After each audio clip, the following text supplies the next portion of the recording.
જામકંડોરણામાં વિશ્વ હિન્દુ પરિષદ અને બજરંગ દળ દ્વારા ભગવાન શ્રી રામચંદ્રજીના જન્મોત્સવ નિમિત્તે ભવ્ય હર્ષોલ્લાસ સાથે શોભાયાત્રા નીકળી। જય જય શ્રી રામના ગગનભેદી નારા સાથે જામકંડોરણાના યુવાનો મન મૂકીને ડીજેના તાલ સાથે નાચ્યા। જામકંડોરણા સૌરાષ્ટ્ર સહિત પૂરા ભારતભરમાં મર્યાદા પુરુષોત્તમ ભગવાન શ્રી રામલલ્લાના જન્મોત્સવની ધામધૂમથી ઉજવણી કરવામાં આવી રહી છે, ત્યારે જામકંડોરણામાં પણ આજે રામમય બન્યું હતું। જામકંડોરણામાં વિશ્વ હિન્દુ પરિષદ તથા બજરંગ દળ દ્વારા રામનવમીના પાવન પર્વ નિમિત્તે જામકંડોરણા રામજી લલ્લાની ભવ્ય શોભાયાત્રાનું આયોજન કરવામાં આવ્યું હતું।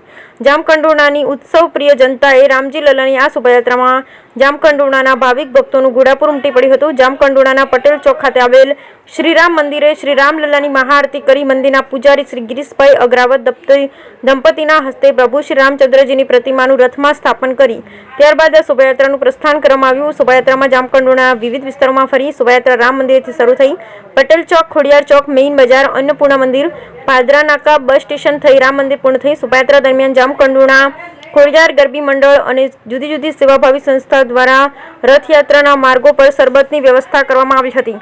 આ શોભાયાત્રામાં જામકંડોરણાની જુદી જુદી સંસ્થાઓ, વેપારીઓ અને સ્વયંસેવકો સાથ અને સહકાર આપવા બદલ રથયાત્રાના આયોજકો દ્વારા આભાર વ્યક્ત કર્યો હતો।